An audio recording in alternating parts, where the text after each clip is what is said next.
আওয়ামী লীগের উপর যে আরোপিত নিষেধাজ্ঞা সেটি কবে প্রত্যাহার করা হবে? এই প্রশ্নটির উত্তর খুঁজতে গিয়ে আমি নানান আঙ্গিক থেকে আসলে এটি দেখবার চেষ্টা করেছি। আপনারা জানেন যে 2025 সালের 12ই মে একটি সরকারি নির্বাহী আদেশে বাংলাদেশ আওয়ামী লীগের কার্যক্রম নিষিদ্ধ ঘোষণা করা হয় এবং তখন সিনিয়র স্বরাষ্ট্র সচিব যিনি ছিলেন নাসিমুল গনি, তিনি সই করে একটি প্রজ্ঞাপন জারি করেছিলেন, যেখানে বলা ছিল যে সন্ত্রাস দমন আইনের কিসব ধারাটারা দেখিয়ে এই কার্যক্রমে নিষেধাজ্ঞা আরোপ করা হয়েছে এবং আওয়ামী লীগের উপরে বিচার হবে, মামলা চলছে, এসব অনেক কিছু বলেছিল। এবং তখন থেকেই কিন্তু এই প্রজ্ঞাপনটি নিয়ে সমালোচনা করা হয়েছে এবং ক্রমশ এটি স্পষ্ট হয়েছে যে এই যে 12ই ফেব্রুয়ারি যে নির্বাচনটি হলো, এই নির্বাচন থেকে আওয়ামী লীগকে বাইরে রাখবার জন্যই এটি করা হয়েছিল। কারণ যে পরিস্থিতিতে শেখ হাসিনার সরকার বিদায় নিয়েছিল, খুব দ্রুতই সেটা একটা ইউটার্ন আমরা দেখতে পেয়েছিলাম, একটা রিভার্স সিচুয়েশন। দ্রুত আওয়ামী লীগের জনপ্রিয়তা ফিরে আসছিল, শেখ হাসিনার গ্রহণযোগ্যতা বাড়ছিল। সেই অবস্থায় নিজেদের মতো করে একটা নির্বাচিত সরকার গঠন করবার জন্য আওয়ামী লীগকে দূরে রাখার বিকল্প ছিল বলে ডক্টর ইউনূসদের কাছে মনে হয়নি। কিন্তু 12ই ফেব্রুয়ারি যখন নির্বাচন হলো, এখন এই প্রশ্নটি উঠেছে, তাহলে কবে আওয়ামী লীগের উপর থেকে নিষেধাজ্ঞা প্রত্যাহার করা হবে? আদৌ কি নিষেধাজ্ঞা প্রত্যাহার করা হবে, নাকি এটা অনেকদিন ধরেই আওয়ামী লীগের উপরে নিষেধাজ্ঞাটা থাকা হবে? এটি নিয়ে অনেকে কারণে আশা করছেন, বিশেষ করে দেশে একটা নতুন সরকার এসেছে, তারেক রহমান কি ভাবছেন এই নিষেধাজ্ঞা নিয়ে, বিএনপি কি ভাবছে। বিএনপির অনেকের সাথে যোগাযোগ করে যেটি আমি জেনেছি, এবং আপনারা জানেন যে গত 21শে ফেব্রুয়ারি গতকাল শনিবার প্রধানমন্ত্রীর কার্যালয়ে তারেক রহমান ছিলেন এবং সেখানে তিনি মন্ত্রী পরিষদ, উপদেষ্টা পরিষদের সদস্য এবং দলীয় নেতা অনেকের সাথেই একটা ইনফর্মাল মিটিং করেছেন। তো সেই সব মিটিংয়ে এবং এছাড়াও ব্যক্তিগতভাবেও তারেক রহমানের কাছে এই প্রশ্নটি উত্থাপিত হয়েছে যে বাংলাদেশ আওয়ামী লীগের কার্যক্রমের উপর থেকে নিষেধাজ্ঞা কবে প্রত্যাহার করা হবে। বিএনপি এই প্রশ্নে কিন্তু দ্বিধা বিভক্ত। বিএনপির একটা বড় অংশ মনে করে যে গত 15 বছর আওয়ামী লীগ সরকারে থাকাকালীন তাদের উপরে অনেক নির্যাতন হয়েছে, তাদের অনেককে জেলে নেওয়া হয়েছে। সুতরাং তারা মনে করে যে বিএনপিরও উচিত একইভাবে আওয়ামী লীগের উপরে হার্ড লাইনে যাওয়ার। আবার বিএনপির আরেকটা অংশ মনে করে যে আওয়ামী লীগ তাদের উপরে নির্যাতন চালিয়েছে বা তাদের উপরে জেল জুলুম, নির্যাতন, হুলিয়া এগুলো ছিল ঠিকই, তো একই কাজ যদি বিএনপি করে তাহলে আওয়ামী লীগের চাইতে বিএনপি ভালো হলো কিভাবে। তো এই দুটো মতামতের মাঝখানে দাঁড়িয়ে তারেক রহমান কিন্তু নিজের কোনো সিদ্ধান্ত দেননি, তিনি কোনো মতামত দেননি। তিনি বলেছেন এটা একটা সিরিয়াস ইস্যু এবং এটা নিয়ে আসলে ভেবে দেখতে হবে। অর্থাৎ তারেক রহমান কোনো সিদ্ধান্ত দেননি এবং তারেক রহমানের অবস্থানটা এই মুহূর্তে বোঝা যাচ্ছে না। অনেকেই বলছেন যে সংসদ নির্বাচন হলো, এরপরে একের পর এক স্থানীয় সরকার নির্বাচন হবে এবং বিএনপি চাইবে যে আওয়ামী লীগকে বাইরে রেখে এই নির্বাচনগুলো করে সেখানেও তারা তাদের নেতাকর্মীদের যেন নির্বাচিত করে আনতে পারে। তো এই একটা ধারণাও আছে এবং সেক্ষেত্রে কিন্তু আওয়ামী লীগের ফিরে আসাটা, মানে রাজনৈতিক নিষেধাজ্ঞা প্রত্যাহার বিষয়টা পিছিয়ে যেতে পারে। এদিকে জামাতে ইসলাম এবং এনসিপি চায় না যে আওয়ামী লীগের উপর থেকে নিষেধাজ্ঞা প্রত্যাহার করা হোক, কারণ তারা আওয়ামী লীগ যদি মাঠে আসে তাহলে বিএনপি এবং আওয়ামী লীগই রাজনীতিতে প্রাসঙ্গিক থাকবে, জামাত এবং এনসিপির গুরুত্ব কমে যাবে। সুতরাং তারা কোনো অবস্থাতেই এটা মেনে নিতে চায় না। এবং এমনকি ইউনূস যখন 12ই মে এই আওয়ামী লীগের কার্যক্রম নিষেধাজ্ঞা আরোপ করেছিল, তখন কিন্তু এই এনসিপি, শিবির, জামাত, ইনকিলাব মঞ্চ এদের কাজে লাগিয়েছিল, এদের দিয়ে দাবি তুলানো হয়েছে যে আওয়ামী লীগের কার্যক্রম নিষিদ্ধ করতে হবে এবং তারপরে ঘটনাটা ঘটেছে। তো এখন এর সাথে আবার একটা আন্তর্জাতিক সমীকরণ যুক্ত আছে। আন্তর্জাতিক যে দেশগুলো, বিশেষ করে বাংলাদেশের বর্তমান অবস্থায় বা বাংলাদেশের রাজনীতিতে যারা প্রভাব রাখছে, বিশেষ করে প্রতিবেশী দেশ ভারত, আমেরিকা, এরা কি ভাবছে? এরা কি আওয়ামী লীগের উপর থেকে নিষেধাজ্ঞা প্রত্যাহারের পক্ষে কিনা? এটা একটা গুরুত্বপূর্ণ ফ্যাক্টর। অনেকেই মনে করেন, কিন্তু আপনারা জানেন যে তারেক রহমান বাংলাদেশে ফিরেছে, এই নির্বাচনে অংশগ্রহণ করেছে, এই সব কিছুর সাথে ভারতের একটা ভূমিকা ছিল। ভারতের সাথে তার একটা আন্ডারস্ট্যান্ডিং হয়েছে। তো ভারতের সাথে আন্ডারস্ট্যান্ডিং এর ভেতরে আওয়ামী লীগের কার্যক্রমের উপর নিষেধাজ্ঞা প্রত্যয়ের বিষয়টি ছিল কিনা সেটা নিয়ে একটা আলোচনা আছে। আমি যতদূর জানি, ভারতও চায় যে দ্রুততম সময়ের মধ্যে আওয়ামী লীগের কার্যক্রমের উপর আরোপিত নিষেধাজ্ঞাটা প্রত্যাহার করা হোক। তো এখন এটা নিয়ে তারেক রহমানকে দ্রুত একটা সিদ্ধান্ত নিতে হবে। একটা দেশের রাজনীতিতে, গণতান্ত্রিক রাজনীতিতে একটি বড় দল তার কার্যক্রম নিষিদ্ধ থাকবে, এটা কিন্তু কোনো সুষ্ঠু রাজনৈতিক পরিবেশের নির্দেশ করে না। বাংলাদেশের মানুষও জানতে চায় যে আওয়ামী লীগের উপর থেকে কবে নিষেধাজ্ঞা প্রত্যাহার করা হবে। তাদের কাছে যে প্রশ্ন, এভাবেই কি চলতে থাকবে যে পরস্পর শত্রুতামি, যে যখন যে দল ক্ষমতায় থাকবে সে তার প্রধান প্রতিপক্ষকে একেবারে নির্মূল করার জন্য চেষ্টা করবে। এভাবেই মানে যখন আওয়ামী লীগ ক্ষমতায় থাকবে বিএনপিকে সাটাও, যখন বিএনপি ক্ষমতায় আসবে আওয়ামী লীগকে সাটাও, এভাবে যদি চলতেই থাকে তাহলে এর শেষ কথায়। এবং এটা বাংলাদেশের গণতান্ত্রিক পরিস্থিতির জন্য, পরিবেশের জন্য কতটা উপকারী আমরা গত 15 বছর দেখেছি। এটা অস্বীকার করবার কিছু নাই যে বিএনপির অনেক কেন্দ্রীয় নেতার বিরুদ্ধে অনেক মামলা ছিল, 200-300 করে মামলাও অনেক কেন্দ্রীয় নেতার বিরুদ্ধে ছিল।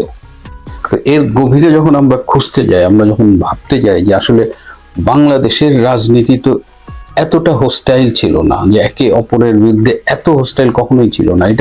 এটার উৎসমূল খুঁজতে গিয়ে কিন্তু আমরা 2004 সালের 21শে আগস্টে গিয়ে আটকে যাই। ওই 21শে আগস্ট আওয়ামী লীগের কেন্দ্রীয় নেতৃবৃন্দকে শেখ হাসিনা সহ গ্রেনেড মেরে শেষ করে দেওয়ার যে নৃশংসতা দেখিয়েছিল সেই সময় বিএনপি সরকার, বিএনপি জামাত জোট সরকার, এবং অনেকেই বিশ্বাস করি আমরা যে এর পেছনে তারেক রহমান, আলী আহসান মুজাহিদ এরা জড়িত ছিল এবং হাওয়া ভবনে বসেই এই ষড়যন্ত্রটা করা হয়েছিল। তারপর থেকেই কিন্তু রাজনীতিতে যে হিংসার, একটা প্রতিহিংসার বীজ রোপিত হয়েছে, সেখান থেকে আমরা আসলে বেরিয়ে আসতে পারিনি। আদালত একদম সব শেষে আসিফ নজরুলের আমলে তারেক রহমানকে হয়তো খালাস দিয়েছে, কিন্তু তারেক রহমান তো জানেন 2004 সালের 21শে আগস্টের ওই গ্রেনেড হামলায় তার কি ভূমিকা ছিল। সুতরাং আজকের এই পরিস্থিতিতে যদি কোনো উন্নতি ঘটাতে হয়, তারেক রহমানেরও একটা দায়িত্ব থেকে যায়। যেহেতু 2004 সালের 21শে আগস্ট একটা ক্ষত সৃষ্টি হয়েছিল এবং সেই ক্ষত থেকে বাংলাদেশের রাজনীতি ক্রমাগত মানে মূল দুটো দল পরস্পর থেকে দূরে সরে গিয়েছিল, সেই জায়গা থেকে আবার সুস্থ স্বাভাবিক পরিবেশ ফিরিয়ে আনার জন্য তারেক রহমানকেই উদ্যোগ নিতে হবে। যদি আজকে আওয়ামী লীগকে রাজনীতির মাঠে আসতে না দেওয়া হয়, যদি বাধা দেওয়া হয়, তাহলে সেই সুযোগ নেবে 71-এর পরাজিত শক্তি জামাত এবং তাদের B team, C team, NCP এবং অন্যান্য যারা আছে, এবং তারা আলটিমেটলি তারেক রহমানের ঘাড়েই উঠে বলবে। আজকে যে বিএনপি সরকার গঠন করেছে সেটা সম্ভব হয়েছে কেবলমাত্র তৃণমূলের আওয়ামী লীগ নেতাকর্মী এবং হিন্দু ধর্মের ভোট পাওয়ার কারণে। না হলে ওয়াকার এবং ইনুস যে গুটি সাজিয়েছিল তাতে এবারই জামাত ক্ষমতায় চলে যেত। তো এই পরিস্থিতি বিবেচনায়, যেহেতু এখনো তারেক রহমান বিষয়টা নিয়ে মুখ খোলেননি, সেহেতু আমাদের অনুরোধ থাকবে যে বাংলাদেশের রাজনীতির বৃহত্তর স্বার্থে অবিলম্বে আওয়ামী লীগের কার্যক্রমের উপর থেকে নিষেধাজ্ঞা তুলে নেওয়া হোক। এর ব্যত্যয় ঘটিয়ে যদি আওয়ামী লীগকে দূরে রাখার চেষ্টা করা হয়, তাহলে বুঝতে হবে যে আওয়ামী লীগও কিন্তু একেবারে মুখ বন্ধ করে বসে থাকবে না। আওয়ামী লীগ কিন্তু অনেক ধৈর্যের পরিচয় দিয়ে চেষ্টা করছে যে আলোচনার মাধ্যমে এই বিষয়ের একটা সুরাহা করতে, এবং এই আলোচনাগুলো আমাদের দৃষ্টির আড়ালেই হয়ে থাকে, শীর্ষ নেতৃত্বের মাঝে আলোচনার মাধ্যমেই হয়ে থাকে। তো সেই দিকে পুরো দেশবাসী তাকিয়ে আছে। আমরা আশা করি আওয়ামী লীগের রাজনৈতিক কার্যক্রমের উপরে নিষেধাজ্ঞা অচিরেই প্রত্যাহার করা হবে। মূলত একটি বিষয় খুব স্পষ্ট যে আওয়ামী লীগ একটি রাজনৈতিক দল। আওয়ামী লীগ তৃণমূল থেকে গড়ে ওঠা সাধারণ মানুষের আবেগ, অনুভূতি, আনন্দ, বেদনা, ভালোবাসা, ঘাম, শ্রমের মধ্য দিয়ে গড়ে ওঠা একটি রাজনৈতিক প্ল্যাটফর্ম, রাজনৈতিক দল এবং রাজনৈতিক প্রতিষ্ঠান। এই প্রতিষ্ঠানটি গত 5ই আগস্টে একটি জাতীয় এবং আন্তর্জাতিক ষড়যন্ত্রের মাধ্যমে বাংলাদেশ থেকে ক্ষমতাচ্যুত হয়েছে এবং এই প্রতিষ্ঠানের উপর স্মরণকালের একটি ভয়াবহ খড়গ নেমে এসেছে, অত্যাচার নির্যাতন নেমে এসেছে। যদিও এটি এই প্রথম নয়, আওয়ামী লীগ জন্মলগ্ন থেকেই প্রতিকূল পরিবেশ মোকাবেলা করেই এগিয়ে যাচ্ছে বাংলাদেশের মানুষের অধিকার প্রতিষ্ঠার জন্য, বাংলাদেশের মানুষের মাথা উঁচু করে বাঁচবার জন্যই আওয়ামী লীগের জন্ম এবং সংগ্রাম। 1958 সালে সামরিক শাসন জারি করে আইয়ুব খান আওয়ামী লীগের উপরে এইভাবেই খড়গ নামিয়ে এনেছিল, এইভাবেই অত্যাচার শুরু করেছিল। আওয়ামী লীগের তৎকালীন নেতা, তৎকালীন সাধারণ সম্পাদক শেখ মুজিবুর রহমান, তখনও তিনি বঙ্গবন্ধু হননি, তাকে 24টি মামলা দিয়ে তাকে কারাগারে নিক্ষেপ করেছিল এবং আওয়ামী লীগের অধিকাংশ নেতাকর্মীকেই কারাগারে নিক্ষেপ করা হয়েছিল। এমনকি আওয়ামী লীগের নেতা বঙ্গবন্ধু শেখ মুজিব সহ সবাইকে ফাঁসি কাস্টে ঝুলিয়ে হত্যা করবার জন্য আগরতলা ষড়যন্ত্র মামলায় সমস্ত কার্যক্রম সম্পূর্ণ করে আনা হয়েছিল। আপনি আমার চেয়ে এটা ভালো জানেন, সিনিয়র মানুষ, সিনিয়র সাংবাদিক। সেই অবস্থাতেও আওয়ামী লীগ ঘুরে দাঁড়িয়েছে এবং মাত্র শেখ মুজিব তখন বঙ্গবন্ধু হয়েছেন এবং তার নেতৃত্বে শুধু আওয়ামী লীগ নয়, সমগ্র বাঙালি জাতি ঐক্যবদ্ধ হয়েছে। ঐক্যবদ্ধ হয়ে পাকিস্তানের কাঠামোকে ভেঙে একটি প্রশিক্ষিত সশস্ত্র বাহিনীকে মোকাবেলা করে, যুদ্ধ করে বঙ্গবন্ধুর নেতৃত্বে একটি স্বাধীন সার্বভৌম রাষ্ট্র প্রতিষ্ঠা করেছে। এখানে বাংলাদেশের জনগণের ভূমিকাই সবচেয়ে বেশি, কিন্তু এই জনগণের ভূমিকাকে প্রাতিষ্ঠানিক রূপ দেবার ক্ষেত্রে বা এটাকে এগিয়ে নেবার ক্ষেত্রে আওয়ামী লীগের অবদানটাই সবচেয়ে বেশি। সেই জায়গাটি সবাই জানেন। এরপরে মাত্র 3.5 বছর স্বাধীন সার্বভৌম রাষ্ট্রে আওয়ামী লীগ ক্ষমতায় ছিল বঙ্গবন্ধুর নেতৃত্বে, জাতির পিতার নেতৃত্বে। আবার বঙ্গবন্ধুকে সপরিবারে নৃশংসভাবে হত্যার মধ্য দিয়ে আওয়ামী লীগের পর আরেকবার খড়গ নেমে আসে। তখনও নির্যাতনের মাত্রা কম ছিল না, তখনও আওয়ামী লীগের নেতা, এখনো যারা বেঁচে আছেন অনেকেই অমাবস্যার রাতে সেই সময়ে জিয়াউর রহমানের যে অত্যাচার নির্যাতন, সেই অত্যাচার নির্যাতনের যে আপনার কারণে শরীরে যে ব্যথা, অমাবস্যার রাতে এখনো সেই ব্যথা অনুভব করেন। সেই আওয়ামী লীগ দিশেহারা ছিল, মুক্তিযুদ্ধের চেতনার সপক্ষের মানুষ দিশেহারা ছিল। 1981 সালে আওয়ামী লীগ ঐক্যবদ্ধভাবে সিদ্ধান্ত নেয় বঙ্গবন্ধু কন্যা জননেত্রী শেখ হাসিনাকে আওয়ামী লীগের সভাপতি নির্বাচিত করা হয় সর্বসম্মতিভাবে। তিনি স্বদেশ প্রত্যাবর্তন করেন এবং বাংলাদেশ আবার আস্তে আস্তে ঘুরে দাঁড়ায় আওয়ামী লীগের নেতৃত্বে। 96 সালে, 81 পরে 96 সালে, 81-তে জননেত্রী শেখ হাসিনা আগমনের পরে 96 সালে আওয়ামী লীগ নির্বাচিত হয় জনগণের ভোটে, রাষ্ট্র পরিচালনা করে এবং সেখানে জননেত্রী শেখ হাসিনার সফলতার কথা এখনো বাংলাদেশের সাধারণ মানুষের মুখে মুখে রয়েছে। 96 থেকে 2001 সালের সরকারের সফলতা। এরপরে 2001 সালে আবারও একটি আন্তর্জাতিক চক্রান্তের অধীনে পড়ে আওয়ামী লীগ, সেখানেও সকল এই বিষয়গুলো বিস্তারিত মোটামুটি সবাই জানেন। গত 18 মাস বারবার আমরা শুনেছি এই হচ্ছে সেই হচ্ছে, আওয়ামী লীগ ছাড়া কেউ নির্বাচন করতে পারবে না, আওয়ামী লীগ ছাড়া নির্বাচন হবে না, আওয়ামী লীগ ছাড়া দেশে যে কোনো ভাবে নির্বাচন হয়ে গেছে। নতুন একটা গভর্নমেন্ট যাত্রা শুরু করেছে। আওয়ামী লীগের ফেরাটা কি কঠিন মনে করেন? আমি বর্তমান পরিস্থিতিতে আওয়ামী লীগের পুনর্গঠিত হওয়াটাকে খুব বেশি দুরূহ মনে করছি না।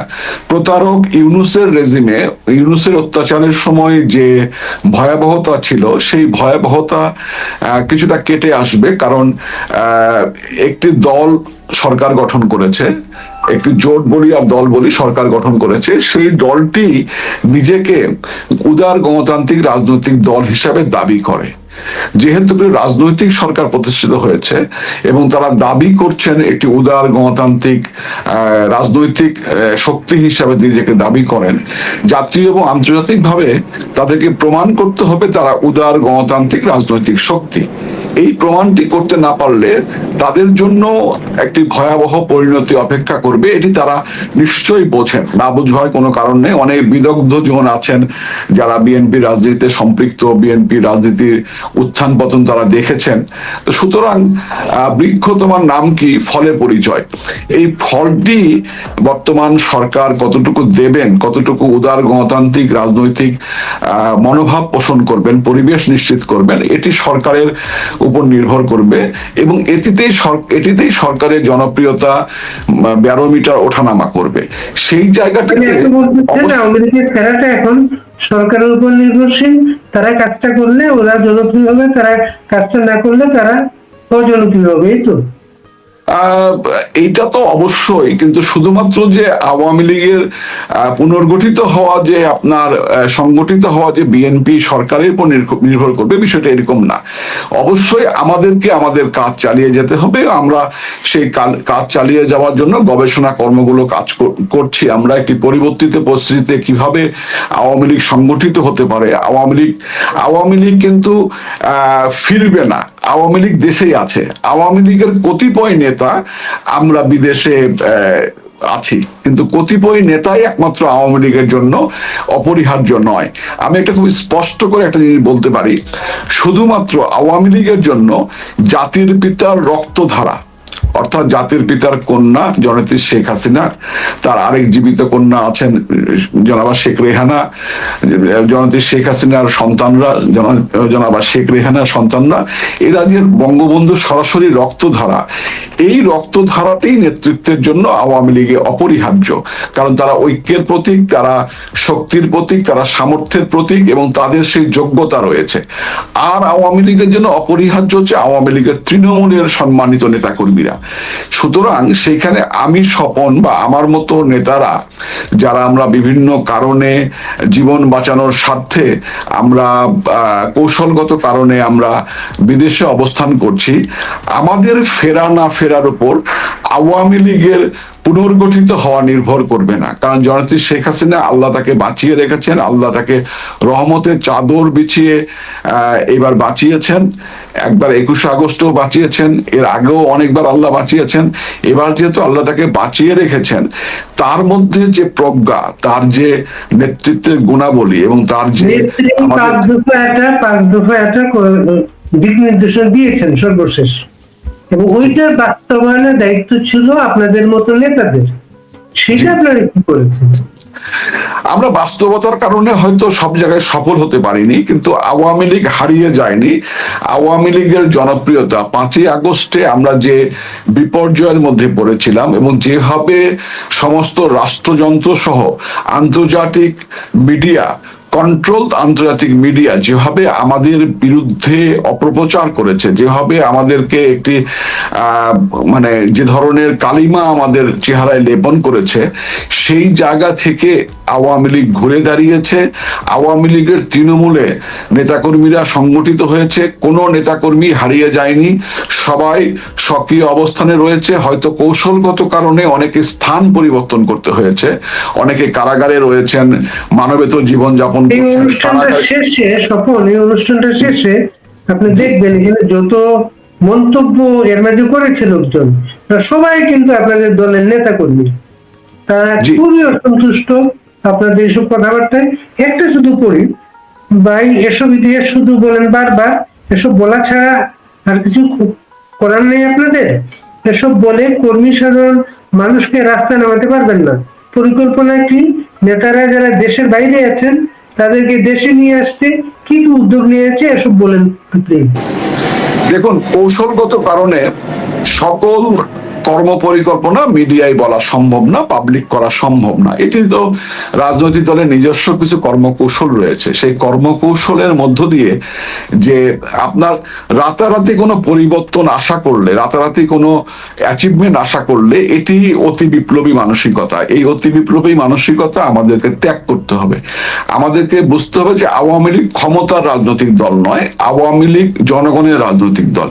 এই জনগণের রাজনৈতিক দলটিকে এখনই ক্ষমতায় ফিরে যেতে হবে, এই মানসিকতা যদি কেউ বহন করে থাকেন সেই মানসিকতা পরিহার করতে হবে। এবং আমি আরো স্পষ্ট করে বলেছি, আবারও বলছি, আমি স্বপন আওয়ামী লীগের জন্য অপরিহার্য নয়, বা আমাদের মতো নেতারাই কেবলমাত্র আওয়ামী লীগের জন্য অপরিহার্য নয়। যারা তৃণমূলে আছেন, যারা কাজ করছেন, যারা গণসংযোগ করছেন, আভ্যন্তরীণ যোগাযোগ রাখছেন, যারা কাজ করছেন তারাই আগামী দিনে আওয়ামী লীগকে নেতৃত্ব দিবেন। তো সেখানে জননেত্রী শেখ হাসিনা তিনি ভালো করেই অবগত আছেন, তিনি প্রতিনিয়ত তৃণমূলের সঙ্গে কথা বলছেন, যোগাযোগ রাখছেন। সুতরাং এটি নিয়ে হতাশ হবার কোনো কারণ নাই।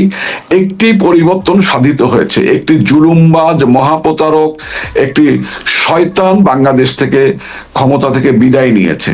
এখন ক্ষমতা থেকে বিদায় নেবার পরে আওয়ামী লীগের জন্য এটা 47 সালের মতো অবস্থা দাঁড়িয়েছে অনেকটা, যে ব্রিটিশ শাসনের অবসান ঘটেছে, কিন্তু পশ্চিম পাকিস্তানিরা যখন শাসন ক্ষমতা কুক্ষিগত করেছে তখন বাংলাদেশের মানুষের ভাগ্য বিপর্যয় হয়েছে। তো সুতরাং আওয়ামী লীগের প্রত্যেকটি নেতাকর্মীকে এবং মুক্তিযুদ্ধের চেতনায় বিশ্বাসী প্রত্যেক নাগরিককেই চিন্তা করতে হবে, ধৈর্য এবং সহনশীল ভাবে চিন্তা করতে হবে, মননশীল ভাবে চিন্তা করতে হবে আমরা কিভাবে আওয়ামী লীগকে পুনর্গঠিত করে জনগণের আরো কাছাকাছি নিয়ে যাব, আওয়ামী লীগকে সুসংগঠিত করব এবং একটি গণতান্ত্রিক প্রক্রিয়ার মধ্য দিয়ে একদম যে রাজপথে আন্দোলন করেই সরকার পতন হবে, রাজপথে আন্দোলন করেই সরকারকে বিপর্যস্ত করা যাবে, রাষ্ট্রীয় সিস্টেমকে বিপর্যস্ত করা যাবে, এই ধরনের সময়গুলো পার হয়ে গেছে। আজকে যে জেনারেশন, আজকে যে যুদ্ধ, আজকে যে চিন্তা চেতনা, সেটাকে আমাদেরকে অ্যাডাপ্ট করতে হবে, নতুন প্রজন্মকে আমাদের ধারণ করতে হবে, নতুন প্রজন্মের চিন্তা এবং কর্ম, তাদের আকাঙ্ক্ষাকে ধারণ করতে হবে, ধারণ করে আমাদের কর্মকৌশল আমরা নির্ধারণ করছি। এবং এই যে নতুন প্রজন্ম যারা এই অনুষ্ঠানে লিখছেন আপনার উদ্দেশ্যে, এদের বেশিরভাগ অভিযোগ হচ্ছে অর্থনৈতিক অভিযোগ, কমিটি বাণিজ্য শোনে না কিছু। এই প্রজন্ম, এই কর্মীরা আপনাদের নেতৃত্ব মেনে আগামীতে কাজ করবে, এর গ্যারান্টি? আমি আবারও বলছি, আমার নেতৃত্ব মানতে হবে এমন তো কোনো বিষয় নেই। বিষয়টি হচ্ছে আওয়ামী লীগ তো হারিয়ে যাবে না। আমি তো আওয়ামী লীগের 75 বছর ধরে নেতা নয়। আমি তো আমার মতো যারা আছেন তারা আওয়ামী লীগের প্রজন্মের পর প্রজন্ম কর্মী থেকে নেতা হয়েছেন এবং প্রজন্মের পর প্রজন্ম আবারও কর্মী থেকে নেতা হবেন। এবং আমরা যেটুকু ভুল করেছি যে অনেক জায়গায় আমরা নেতার সন্তানকে নেতা হিসাবে প্রতিষ্ঠিত করেছি, সেই জায়গাগুলো আস্তে আস্তে কমে আসবে, বরং কর্মী থেকে নেতা হবেন। আর যে অর্থনৈতিক আপনার হচ্ছে গিয়া অভিযোগটি আওয়ামী লীগের নেতাদের বিরুদ্ধে করা হয়, সেটি আসলে বাস্তবতার সঙ্গে কোনো মিল নেই। একটা কথা খুব স্পষ্ট করে বলি, কিছু কিছু নেতাকর্মী, অনেক গুপ্ত নেতাকর্মী, তারা বিএনপি জামাতের এজেন্ডা বাস্তবায়ন করছেন। অনেকটা এরকম দাঁড়িয়ে গেছে যে আওয়ামী লীগের নেতাকে, তার বিরুদ্ধে অভিযোগটি করছে কে? বিএনপি জামাত। অভিযোগের সাক্ষী দিচ্ছে তো, অর্থাৎ সোশ্যাল মিডিয়ায় সাক্ষী দিচ্ছে কে? আওয়ামী লীগের কতিপয় নেতা কর্মী। এই মানসিকতাটা ত্যাগ করতে হবে। আওয়ামী লীগের নেতা বলতে চাচ্ছেন আওয়ামী লীগে এখনো গুপ্ত জামাত, গুপ্ত বিএনপি আছে এখনো? অবশ্যই জামাত শুধুমাত্র আমাদের মধ্যে নেই, জামাত বিএনপির মধ্যেও আছে। আপনি খেয়াল করবেন যে গত কয়েকদিন ধরে বেশ কিছু জায়গায় আওয়ামী লীগের অফিসে নতুন করে আগুন দেওয়া হয়েছে। তো একটি রাজনৈতিক দল, কারো গণতান্ত্রিক অধিকার কেউ কেড়ে নিতে পারে না। আমি যদি 50টি মামলারও আসামি হই, যতক্ষণ পর্যন্ত সর্বোচ্চ আদালত থেকে আমি শাস্তিপ্রাপ্ত না হয়েছি, ততক্ষণ পর্যন্ত উদারভাবে রাজনীতির চর্চা করার অধিকার আমার রয়েছে, প্রত্যেকটি নাগরিকের রয়েছে। ব্যক্তি অপরাধী হতে পারে, দল অপরাধী হতে পারে না। যে সমস্ত জায়গায় আওয়ামী লীগের অফিসে আগুন দেওয়া হয়েছে নতুন করে, সেই আগুনগুলো বিএনপির মূলধারা নেতাকর্মীরা দিয়েছে নাকি বিএনপির মধ্যে লুকিয়ে থাকা গুপ্ত শিবিররা দিয়েছে, এটি কিন্তু বিএনপিকে গবেষণা করে বের করতে হবে। এবং যদি এই ধারাবাহিকতা অব্যাহত থাকে, কারণ 12 তারিখের আগে ক্ষমতায় ছিল দৃশ্যত প্রতারক ইউনূস, খুনি ইউনূস, ক্ষমতা নিয়ন্ত্রণ করত সকল ক্রিয়াশীল রাজনৈতিক দলই, বিএনপি, জামাত, এনসিপি সবাই, কিন্তু দায়িত্বটা ছিল কিন্তু সরকারের উপরে। আজকে নতুন করে বিএনপি সরকার গঠন করেছে। অতএব এই রাষ্ট্রে ভালো কিছু হলে যেমন বিএনপি তার ঝুড়িতে পজিটিভ ইমেজ নিবে। এই রাষ্ট্রে মন্দ কিছু হলে তার দায় দায়িত্ব কিন্তু বিএনপির ঘাড়েই পড়বে। সুতরাং বিএনপি নেতাকর্মীকে এই জায়গাটা চিন্তা করতে হবে। এই অফিস খোলার ক্ষমতায় শেষ ব্যাপারে কি ক্ষমতা। আপনাদের কোনো নির্দেশনা ছিল না? নেতাকর্মীরা নিজেরা অফিসগুলো করছে?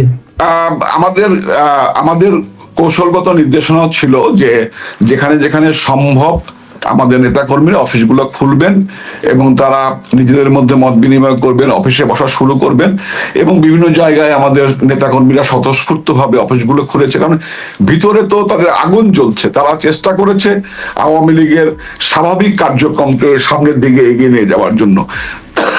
এই জায়গাটাই বিএনপির কতিপয় নেতারা যে কাজটি করেছেন এটি সুবাতাসের ইঙ্গিত বহন করে না এবং এটি গণতান্ত্রিক চরিত্রের ইঙ্গিত বহন করে না। সুতরাং বিএনপিকে এই জায়গাটা বিবেচনায় আনতে হবে এবং আওয়ামী লীগের নেতাকর্মীরা ইতিমধ্যেই ঘরে ফেরা শুরু করেছেন। আওয়ামী লীগের নেতাকর্মীরা সংগঠিত হচ্ছেন। আমরা যারা নেতার পদে আছি আমরা চিরস্থায়ী নয়, কেউ চিরস্থায়ী নয়। আমরা হয়তো হারিয়ে যাব, কিন্তু আওয়ামী লীগ কখনো হারাবে না। আওয়ামী লীগ আপনার এলাকায়, আপনার নির্বাচনী এলাকায় কি অফিস খুলেছে আপনার নির্বাচনী এলাকায়? না, আমার নির্বাচনী এলাকায় এখনো অফিস খোলা সম্ভব হয়নি। চেষ্টা করা হয়েছে, আগুন টাগুন দিচ্ছে, এই কারণে কৌশলগত কারণে এখন এই অফিসগুলো সব খোলা সম্ভব হয়নি। তবে নেতাকর্মীরা নিজেরা আলোচনা করছেন এবং তারা চেষ্টা করছেন যে কিভাবে স্বাভাবিক জীবনযাপনে ফিরে যাওয়া যায়, কিভাবে কার্যক্রম শুরু করা যায়।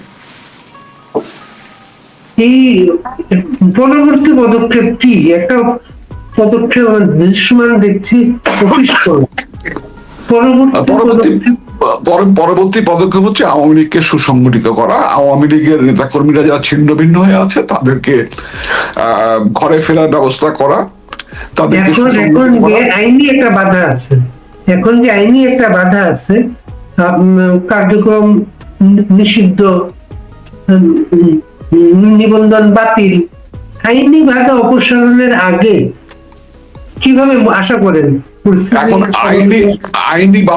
আইনি বাধা অপসারণ করবার দায়িত্ব তো সরকারের। কারণ পূর্ববর্তী আইনি বাধার বিরুদ্ধে আপনারাও তো আদালতে যেতে পারেন। আচ্ছা, এইখানে একটা কৌশলগত বিষয় আছে। আইনি বাধার বিরুদ্ধে আমরা যদি আদালতে যাই, আপনি জানেন আসিফ নজরুলের নেতৃত্বে বাংলাদেশে আদালতগুলো একটা পাপেট প্রতিষ্ঠানে পরিণত হয়েছে। আদালতগুলো সরকারের আজ্ঞাবহ প্রতিষ্ঠানে পরিণত হয়েছে। এখানে আইনের শাসন বলতে কিছু নেই।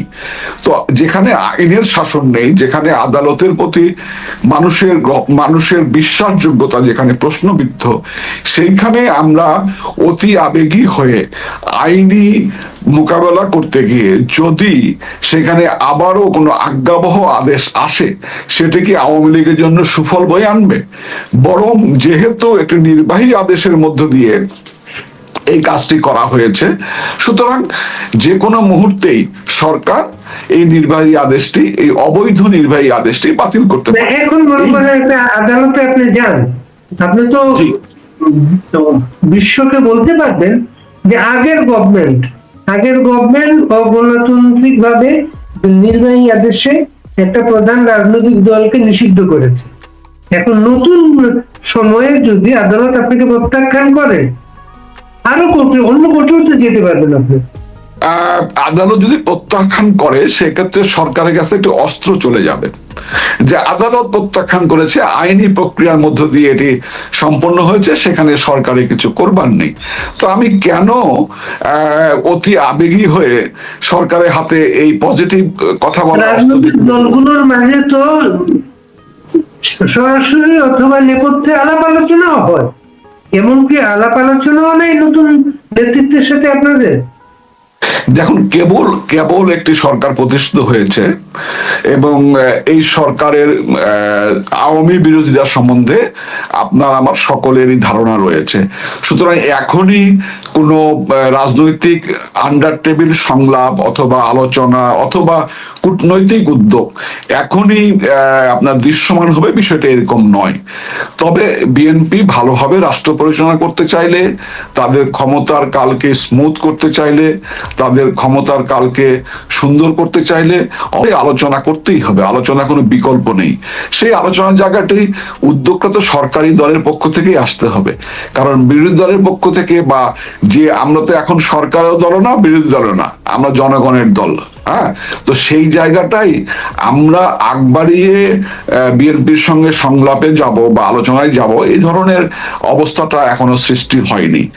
আর এই ধরনের অবস্থায় আওয়ামী লীগের পক্ষে যাওয়া সম্ভব না। আওয়ামী লীগ গণতান্ত্রিক রাজনৈতিক শক্তি, সংগ্রামের ইতিহাস আওয়ামী লীগের রয়েছে। এই মুহূর্তে আমরা পর্যুদস্ত হলেও আমরা বিশ্বাস করি এই আওয়ামী লীগ ঘুরে দাঁড়াবে, এবং এই আওয়ামী লীগ যদি সরকার চরম বৈরী আচরণ করে, সেই চরম বৈরী আচরণ মোকাবেলা করবার মতো সাংগঠনিক শক্তি আওয়ামী লীগ অর্জন করতে পারবে। সুতরাং এখানে দয়া ভিক্ষার কোনো বিষয় নাই। সুতরাং সবার আগে দরকার হচ্ছে মাঠ পর্যায়ে নেতা কর্মীদের নেতাদের প্রতি আস্থা, নেতাদের প্রতি বিশ্বাস, সেই জায়গাটাই ভেঙে পড়ে যাচ্ছে বিভিন্ন জায়গায় আওয়ামী লীগের।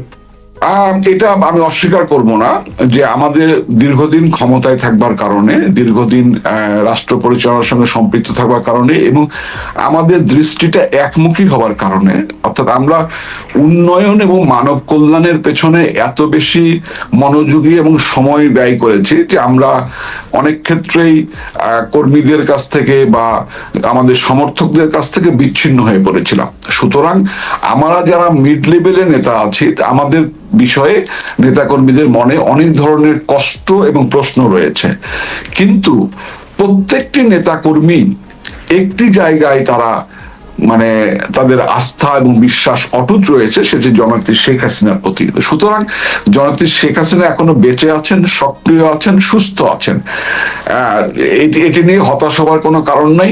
অবশ্যই আওয়ামী লীগ ঘুরে দাঁড়াবে, এবং এক্ষেত্রে আমি মনে করি অতি আবেগী বা বাস্তবতা বিবর্জিত কোন ধরনের রাজনৈতিক বক্তব্য আমাদের পক্ষ থেকে দেওয়া ঠিক নয়।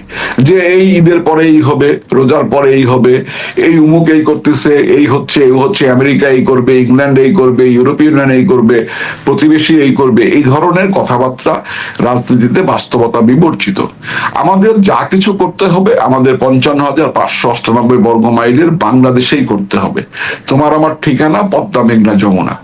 জনগণ, সাধারণ জনগণের, বিশেষ করে গ্রামীণ জনগোষ্ঠীর একটি পূর্ণ আস্থা, একটি ভালোবাসা এবং বিশ্বাস জননেত্রী শেখ হাসিনার প্রতি রয়েছে। মানুষের এই আস্থা বিশ্বাসকে কেন্দ্র করে এটিকে আরো ঘনীভূত করতে হবে, এটিকে কার্যকর করতে হবে, এবং এটিকে সাংগঠনিকভাবে আমাদের সক্রিয় করে মানুষকে আকৃষ্ট করে, নতুন প্রজন্মকে আকৃষ্ট করে, নতুন প্রজন্মকে অন্তর্ভুক্ত করে একটি শক্তিশালী আওয়ামী লীগ তৈরি করতে হবে, এবং এই শক্তিশালী আওয়ামী লীগই আবারও বাংলাদেশকে সঠিক পথে নিয়ে যেতে পারবে। সুতরাং সেই বিষয়ে আমরা খেয়াল করবেন, দেশের যে মূলধারার মিডিয়া যেগুলা, মূলধারার টেলিভিশন যেগুলা, ওইগুলাতে যে বক্তব্যগুলো আসে, যেসব টকশো গেস্টরা কথা বলেন অফিস খোলার ব্যাপারে, তাদের অবস্থানটা হচ্ছে আওয়ামী লীগের আগে বিচার শেষ হতে হবে, তারপর শেষ। এটা স্বরাষ্ট্র প্রতিমন্ত্রী যিনি হয়েছেন, তিনি কিন্তু মন্ত্রিসভার শপথ নেওয়ার আগেই বলেছেন আওয়ামী লীগের বিরুদ্ধে তদন্ত চলছে, বিচারের পরে আওয়ামী লীগ ভাবে সিদ্ধান্ত হবে। আপনাদের এই সামনে একটা স্থানীয় সরকারের নির্বাচন আছে, সেটাও মিস করবেন মনে হচ্ছে আপনারা? আমার মনে হয় না স্থানীয় সরকারের ট্রেন আমাদের মিস হবে, এবং স্থানীয় সরকারে এমন কোনো বিষয় নেই যে স্থানীয় সরকার নির্বাচনে আওয়ামী লীগকে সাংগঠনিকভাবেই অংশগ্রহণ করতে হবে, এমন কোনো বিষয় নেই। স্থানীয় সরকার নির্বাচন অনেক সমীকরণ, অনেক মেরুকরণের মধ্য দিয়ে হয়। আওয়ামী লীগের যারা তৃণমূলের নেতারা আছেন, যারা তৃণমূলকে সংগঠিত করেন, আমাদের প্রত্যেকটি এলাকায়, প্রত্যেকটি ইউনিয়নে, প্রত্যেকটি পৌরসভায়, প্রত্যেকটি উপজেলায় প্রত্যেকটি সিটি কর্পোরেশনে আমাদের একাধিক যোগ্য প্রার্থী রয়েছেন যারা নির্বাচন করবার মতো সামর্থ্য রয়েছে। যদি ন্যূনতম গণতান্ত্রিক পরিবেশটি নিশ্চিত হয় তাহলে অবশ্যই স্থানীয় সরকার নির্বাচনে আওয়ামী লীগ সমর্থক বা আওয়ামী লীগের নেতাকর্মীরা অংশগ্রহণ করবেন, এমনকি কারাগারে থেকেও অংশগ্রহণ করতে পারেন। এবং সেক্ষেত্রে স্থানীয় সরকার নির্বাচনে আওয়ামী লীগ সমর্থিত প্রার্থীদের বা আওয়ামী লীগের আপনার নেতাদের ভালো করবার সম্ভাবনাটাই বেশি। এবং সেটি বৃক্ষ নাম কি ফলে পরিচয়, সময়ের জন্য অপেক্ষা করতে হবে। আমরা কোনো ট্রেনিং মিস করব না এবং এই নির্বাচন, যে নির্বাচনটি হয়েছে সেই নির্বাচনে অংশগ্রহণের ব্যাপারে আমরা সবসময় পজিটিভ ছিলাম। একটি ন্যূনতম পরিবেশ সৃষ্টি হলেই আমরা নির্বাচনে অংশগ্রহণ করতাম। তো যেহেতু আওয়ামী লীগকে বাদ দিয়েই নির্বাচনের একটি খেলা হয়েছে, নির্বাচন নিয়ে কি হয়েছে না হয়েছে বাংলাদেশের মানুষ অন্ধ নয়, বাংলাদেশের মানুষ এখন অনেক সচেতন, তারা সবাই জানেন, তারাই কথা বলছেন। এমনকি বিএনপির অনেক নেতৃবৃন্দ কথা বলছেন, জামাতের নেতৃবৃন্দ কথা বলছেন, ইলেকশনকে প্রশ্নবিদ্ধ করবার জন্য তাদের অনেক বক্তব্য ইতিমধ্যেই মেইন স্ট্রিম মিডিয়ায় এসেছে। আর যেহেতু একটি আইনিভাবে আওয়ামী লীগকে নিষিদ্ধ করে রাখা হয়েছে, সেহেতু মেইন স্ট্রিম মিডিয়াগুলো আওয়ামী লীগের বিরুদ্ধে একটি ক্রমাগত অপপ্রচার চালিয়ে যাচ্ছে। তো এটা নিয়ে আমরা ভীত নয়। 21 বছর 75-এ 15ই আগস্টের পর থেকে 21 বছর ধরে বাংলাদেশের তৎকালীন রাষ্ট্র নিয়ন্ত্রিত মিডিয়া, এমনকি সংবাদপত্রগুলোতেও আপনি খেয়াল করেছেন, আপনি জনকণ্ঠে ছিলেন, জনকণ্ঠ সৃষ্টির আগে অথবা আজকের কাগজ সৃষ্টির আগে যে মেইন স্ট্রিম পত্রিকা ছিল ইত্তেফাক এবং সংবাদ, ইত্তেফাকটাই বেশি প্রচলিত ছিল, সংবাদ প্রতিযোগী ছিল, পরে ইনকিলাব আসলো।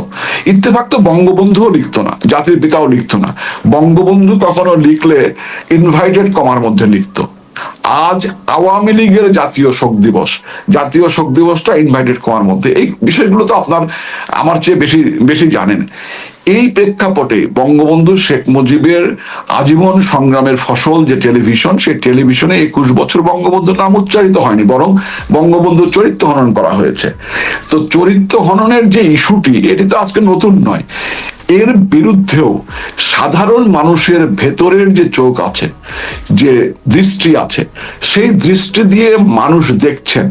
নিকট অতীত দেখেছেন, আওয়ামী লীগের সেবা আমল দেখেছেন, শাসন আমল দেখেছেন, প্রফেসর ইউনূসের আমল দেখেছেন, দুর্নীতি আওয়ামী লীগ আমলেও দেখেছেন, প্রফেসর ইউনূসের আমলেও দেখেছেন এবং স্বচক্ষে এখনো দেখবেন। সুতরাং মানুষ তুলনামূলক আলোচনা, তুলনামূলক বিশ্লেষণ করার সুযোগটি পাবেন। এবং আমি বিশ্বাস করি এই বিশ্লেষণের মধ্য দিয়ে আওয়ামী লীগের প্রতি যে মানুষের সমর্থন, যে সমর্থনটি এখন অনেকটাই দৃশ্যমান নয়, সেই সমর্থনটি মহিরু হিসাবে বাংলাদেশে আবির্ভূত হবে এবং জননেত্রী শেখ হাসিনার বিরোচিত স্বদেশ প্রত্যাবর্তনের মধ্য দিয়ে আওয়ামী লীগ জনগণের রায় নিয়ে আবার পরবর্তী নির্বাচনে রাষ্ট্রীয় ক্ষমতায় যাবে। রাষ্ট্র পরিচালনা 18 মাসে অনেকের পর্যবেক্ষণ, সেনাবাহিনী আওয়ামী লীগের বিরুদ্ধে একটা অল আউট ভূমিকায় ছিল। সেনাবাহিনী ব্যারাকে ফিরে যাওয়ার পরে পরিস্থিতির পরিবর্তন হতে পারে মনে করেন? হ্যাঁ, তা তো হবেই।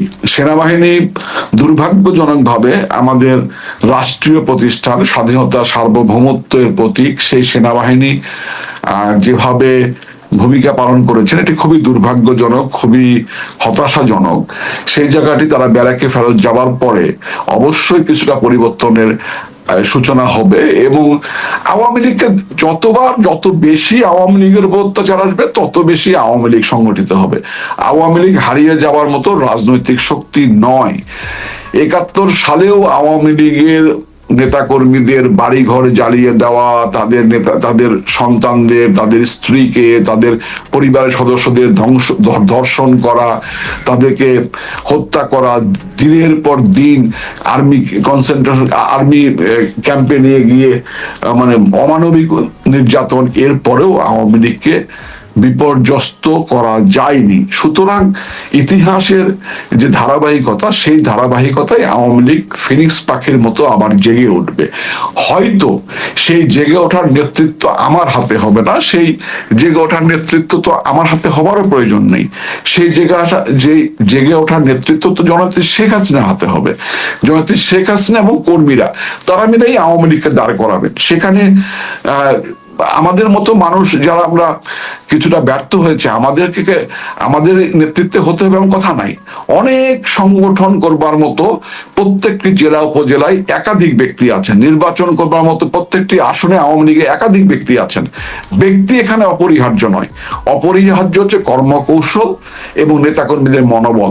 আমি নেতাকর্মীদের প্রতি একটি অনুরোধ করব, আপনারা মনোবল হারাবেন না। চারিদিকে তাকিয়ে দেখুন, 5ই আগস্টের পূর্ববর্তী বা পরবর্তী সময়ে সমাজ যেভাবে আপনাকে ট্রিট করতো, আজকে সমাজ আপনাকে অন্যভাবে ট্রিট করছে। মানুষের চোখ পড়ার চেষ্টা করুন, মানুষের হৃদয় পড়ার চেষ্টা করুন, মানুষের আবেগ, অনুভূতি, ভালোবাসাকে ধারণ করুন। ইনশাল্লাহ আমাদের বিজয় আসবেই।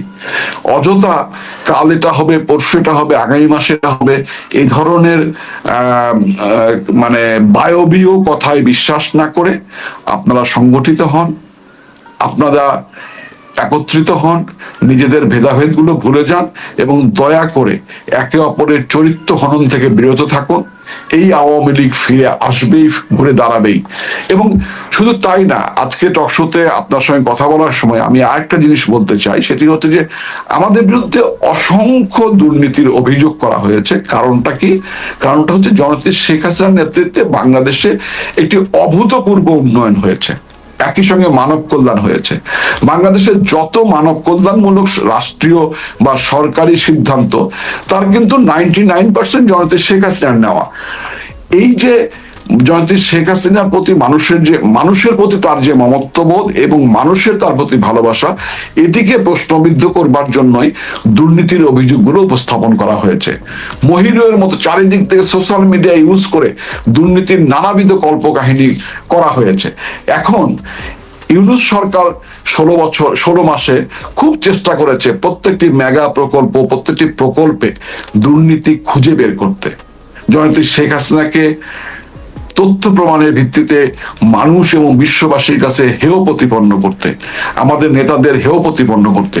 এখন পর্যন্ত জয়ন্তী শেখ হাসিনার বিরুদ্ধে কোনো দুর্নীতির তথ্য প্রমাণ সহ উপস্থাপন করতে পারেনি। আমি এই সরকারের প্রতি অনুরোধ করব, যেহেতু আপনারাও আমাদের বিরুদ্ধে দুর্নীতির নানাবিধ বায়বীয় অভিযোগ করেছেন, পদ্মা সেতু নির্মাণ হয়েছে যখন মানুষ বাংলাদেশে, আমি তো একদম সরকারে না থাকলেও যেহেতু দলের সাংগঠনিক সম্পাদক ছিলাম, পার্লামেন্টে হুইপ ছিলাম, আমি তো খুব কাছ থেকে দেখেছি বাংলাদেশে একজন মানুষও বিশ্বাস করেনি বা চিন্তা করেনি নিজের টাকায় পদ্মা সেতু করা যেতে পারে। এই চিন্তাটা একজন মানুষই করেছেন, একজন মানুষের মাথায় এটি এসেছে এবং তিনি দৃঢ়তার সঙ্গে সেটি করে দেখিয়েছেন। ইয়েস, বাংলাদেশ পারে। মেট্রো রেল ঢাকা শহরে এই সময় কেউ তো চিন্তা করেনি, চিন্তা তো করেছেন জননেত্রী শেখ হাসিনা এবং তিনি করেছেন। সুতরাং তার যে সাফল্য, এই সাফল্যের তিলকে যদি কোনো প্রশ্ন তুলতে হয় তাহলে অস্ত্র হচ্ছে দুর্নীতি। এখন পদ্মা সেতু নির্মাণের সময় অসংখ্য বিদেশি পরামর্শক, বিদেশি প্রতিষ্ঠান এখানে জড়িত ছিল। অস্ট্রেলিয়ার নাগরিক ছিলেন, ব্রিটেনের ছিলেন, কানাডার ছিলেন, জার্মানির ছিলেন, জাপানের ছিলেন, যুক্তরাষ্ট্রের ছিলেন। বাংলাদেশের পতিতদশা কয়েকজন ব্যক্তিত্ব ছিলেন, জামিদুর রেজা চৌধুরী, বসুনিয়া স্যার সহ অনেকেই বুয়েট থেকে পাশ করা, বুয়েটের স্বনামধন্য শিক্ষকরা ছিলেন। তারা প্রত্যেকেই একটি 11 সদস্যের বিশেষজ্ঞ প্যানেল ছিল। এই প্যানেলই সবকিছু তদারকি করেছেন, তাদের সিদ্ধান্তে সবকিছু হয়েছে। পদ্মা সেতু নির্মাণে কোন জায়গায় দুর্নীতি হয়েছে বা কোন ক্ষেত্রে দুর্নীতি হয়েছে এটি তারা খতিয়ে বের করুক এবং জাতির সামনে উপস্থাপন করুক। এমনি করে সকল মেগা প্রকল্প বাস্তবায়নের ক্ষেত্রে আওয়ামী লীগ কোন জায়গাটায় দুর্নীতি করেছে এই বিষয়গুলি তদন্ত করে আমি চাই তারা জাতির সামনে তুলে ধরুক। আমরা যদি দুর্নীতি করে থাকি, আমরা যদি অপরাধ করে থাকি, আমাদের শাস্তি হোক। কিন্তু বায়বীয় অভিযোগ এবং এই বায়বীয় অভিযোগের সঙ্গে আওয়ামী লীগের কতিপয় নেতাকর্মীর তাল মেলানো, এটি আমাদের জন্য দুর্ভাগ্যজনক। আজকে আমি পত্রিকার শিরোনাম দেখলাম যে মেট্রো রেলের বাকি যে অংশগুলো, বাকি যে লাইনগুলো নির্মিত হবে, সেখানে গতবারের ব্যয়ের থেকে দ্বিগুণের অধিক ব্যয় হবে। তাহলে যদি অর্ধেক ব্যয় করে ইমিডিয়েট আগে মেট্রো রেল নির্মাণ করা সম্ভব হয়, তাহলে কি সেখানে দুর্নীতি হয়েছে? আর দ্বিগুণ, যে এখন তো ইনফ্লেশন এমন জায়গায় যায়নি, দ্রব্যের দাম এমন বাড়েনি, নির্মাণ সামগ্রীর দাম এমন বাড়েনি যে দ্বিগুণের অধিক ব্যয় করতে হবে। আগে 1 কিলোমিটার রাস্তা নির্মাণ করতে বা একটি স্কুল বিল্ডিং নির্মাণ করতে বা একটা হাসপাতাল নির্মাণ করতে যে পরিমাণ ব্যয় করা হয়েছে আওয়ামী লীগ আমলে, সেই একই ধরনের অবকাঠামো নির্মাণের ক্ষেত্রে এই চোর ইউনূসের সরকারের আমলে কি ব্যয় সংকুচিত হয়েছে? যদি ব্যয় সংকুচিত হয়ে থাকে তাহলে বুঝতে হবে সেখানে আওয়ামী লীগ অপরাধ করেছে।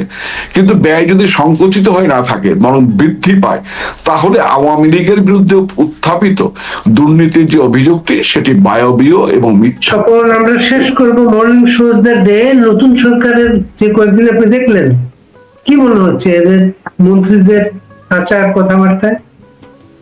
আমি তাদের এখনই মূল্যায়ন করব না, তবে একটি বিষয় আমি দৃষ্টি আকর্ষণ করব। রুমিন ফারানা আওয়ামী লীগের বিরুদ্ধে কট্টর সমালোচক, পার্লামেন্টেও সমালোচনা করেছে, টেলিভিশন টক শোতেও খুব আক্রমণাত্মক ছিল আওয়ামী লীগের বিরুদ্ধে। কিন্তু তিনি ওলিয়াহাদ সাহেবের মেয়ে, যিনি ভাষা আন্দোলন করেছিলেন, সে ভাষা, তিনি পরবর্তীতে ডেমোক্রেটিক লীগে খন্দকার মোস্তাকের সঙ্গে যোগদান করেছিলেন। এ নিয়ে আমার মনে কষ্ট আছে। কিন্তু একজন রাজনৈতিক কর্মী হিসাবে, গণতান্ত্রিক কর্মী হিসাবে রুমিন ফারানা আওয়ামী লীগের বিরুদ্ধে অনেক কথা বলেছেন, এখন আওয়ামী লীগের পক্ষে অনেক কথা বলেন। তিনি তার বিবেক থেকে, তার জায়গা থেকে কথাটি বলেন। ভাষা সৈনিকের কন্যা ভাষা শহীদের বেদিতে ফুল দিতে গিয়ে যেভাবে ন্যাক্কারজনকভাবে হেনস্থার শিকার হয়েছেন, যেভাবে নারকীয়ভাবে হেনস্থার শিকার হয়েছেন, এটি বিএনপির মর্নিং, যেটা সেই মর্নিংকে কালিমা যুক্ত করেছে। বিএনপি এ ধরনের কর্মকাণ্ড থেকে যতটা দূরে থাকবে, তত বেশি বিএনপি ভালো করবে। আর যদি এ ধরনের কর্মকাণ্ড অব্যাহত রাখে, দম্ভ অহমিকায় যদি তাড়িত হয়ে তারা এই ধরনের কর্মকাণ্ড অব্যাহত রাখে, তাহলে তাদের পরিণতি যে জায়গাটায় যাবে, সেটি বাংলাদেশকে ক্ষতিগ্রস্ত করবে।